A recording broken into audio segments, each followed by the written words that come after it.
And I guess we could have just rolled tape on this and just had like the B version of the podcast. I only wrote two things down today, and it was the podcast that you mentioned. I just kept thinking about something in there. I just saw that Becky Hammond thing. That's all I kept thinking about was how nobody ever explained that to me before. Like, you can't be what you can't see. And now if the NBA had 22 female head coaches, it wouldn't seem like different or out of place to me at all. It's the same way with the referee situation in the NFL and the NBA also. Yeah, well, you see now, I mean, the ball is rolling, and it's happening all over the place, and it's very exciting. And you get the job because of your talents, but it is also important that you're leading as a female, because it's important to show the next generation that they can do it too. And Adam, you asked such good questions. You're such a good listener. And that was really a lot of fun. Thank you. No, I appreciate that. I was just going to say that, I always find it odd that the talking heads on television and ESPN and FS1 are kind of difficult watches now, right? Because it's a bunch of journalists and then it's a bunch of players and it's arguing nonstop. And I miss Sports Center from 6 a.m. to 3 p.m, and I could jump in and out whenever I wanted. Like, those days are gone. But the argument with the players is always, well, you didn't play, so you don't understand. And I think that was the female element for executive positions and managerial roles too.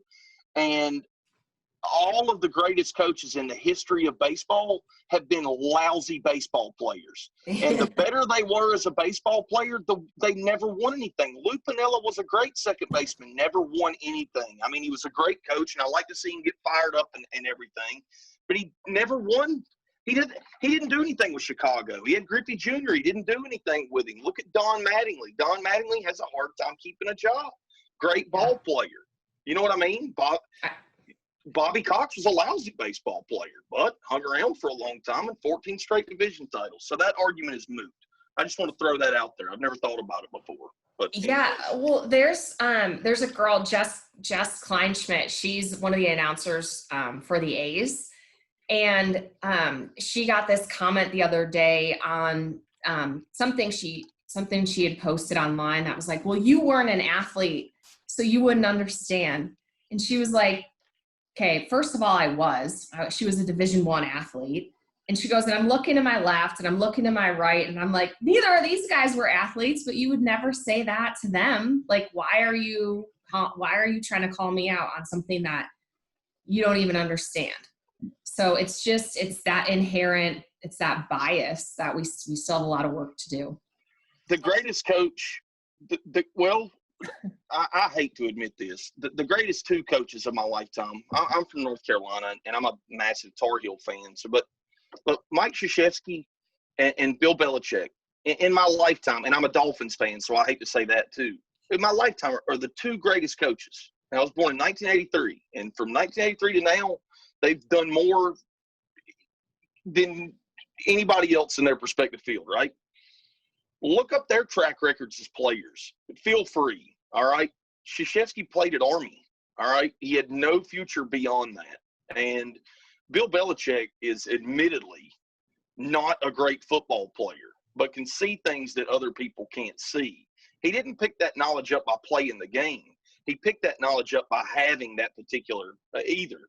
They both had that particular passion and drive that you were talking about earlier. And the passion was the sport itself. And to think that a female wouldn't be able to do that is asinine, honestly. I gotta agree with you with those. Yeah, I gotta agree with you though on those sports coach selections too. Great coaches, because they are perpetual students of the game. Perpetual, and they'll tell you that they spend all their time learning. You'll never know. You never know everything. You can learn something every single day. Why do I have additional questions when I've already wrapped the thing? I'm going to ask you one more. I promise. I'm going to go back to my desk and I'm going to finish my work day here. You are obviously pretty close to the situation, but what are the chances of baseball in Las Vegas? Oh, MLB? Yeah. Just opinion. Yeah, I mean, my opinion is I've never seen a, a launch like I saw with the Las Vegas Golden Knights, like coming into a market. Um, I was able to go to a game in December of 2018. And I mean, that community of Las Vegas is over 1 million people who were told that because of the casinos, they could never have a professional, like one of the big four, because they've had a minor league team forever. But they couldn't have one of the big four in their marketplace because of gambling. And the fact was that there's over 1 million residents who live there who want something to cheer for, but all they brought was their support of the team wherever it was they lived, where they relocated to Las Vegas.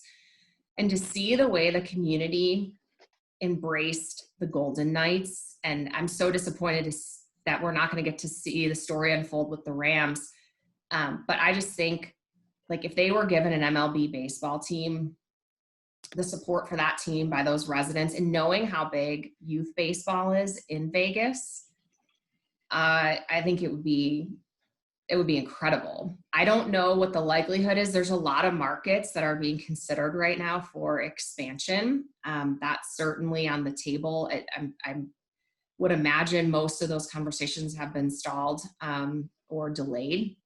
But I think in the next 4 years, we're going to see some new markets emerge. When I was a kid, those Tarkanian UNLV basketball teams that Larry Johnson played for, like, they were treated like a professional team. You couldn't get a ticket to any of those basketball games, and they were nationally televised. Man, we're talking about UNLV. And I always thought that it was odd that, amateur athletes, NCAA athletes, were getting that sort of treatment. And obviously, when I was a kid, I didn't really understand the dynamics behind the sports book and being able to gamble on games and stuff. But I never understood why one of the big four couldn't have a sports franchise in Las Vegas if we were treating amateur athletes that way. And you mentioned the market size, and they're hungry. That they're hungry for that. And I was just curious. Obviously, you're really close to the situation. Being in Nevada is just an opinion question, I guess. Yeah, I mean, the market size lines up. I don't know if they're at 2 million yet, but pretty dang close. And those are people who call Las Vegas home, and that's what sports does. Is it gives you a connection to the place where you live and something unifying that we all cheer for. And so I can't imagine a scenario where the Big Four doesn't continue to grow in Las Vegas. But until then, the Las Vegas Aviators and AAA baseball have a beautiful, new, incredible ballpark. And I'm sure that they are just anxious beyond belief to host tons of fans next year. Or if you're just living in the middle of the state somewhere, you're going to have to make the drive anyways when baseball does resume at some point, and it will. We're going to have minor league baseball again. Yeah. Make the drive. Go check out the Reno Aces. Yeah, Reno Aces, baby. There it is. Hey, listen, we just did a second podcast. I couldn't get enough. It was certainly a pleasure. Thank you again, Emily. Yeah, I appreciate you guys so much for asking me. What a fun way to spend my morning. Thank you. Kristen, I'm really done this time. I promise. Well, I'll be honest with you. I got wrapped into this particular podcast because I do a morning show here, and I'm the vice president of programming for iHeart in Myrtle Beach. So I have about 8 people that are broadcasters that roll up and answer to me. And we're all chasing lost revenue. Kristen and I were talking about that before the podcast started, regardless of your field. And we're semi-event oriented too, right? We're on the streets and we do concerts and all that. And I know my staff is concerned. And so those questions that I was asking you, whether anybody else gets anything out of it or not, I was just wanting to talk to another manager about how they're dealing with the whole thing. And there's a major payoff there. And then for some reason towards the end, I was like, how am I talking to somebody from Nevada? And I didn't get a Jerry Tarkanian mention in this podcast. So we had to come in and do that too. But again, thank you guys so much. I appreciate it. For more beer and baseball, subscribe to our podcast and the Myrtle Beach Pelicans YouTube channel. You can also follow the Myrtle Beach Pelicans on Twitter, Instagram, Facebook, and TikTok. Until next time, cheers.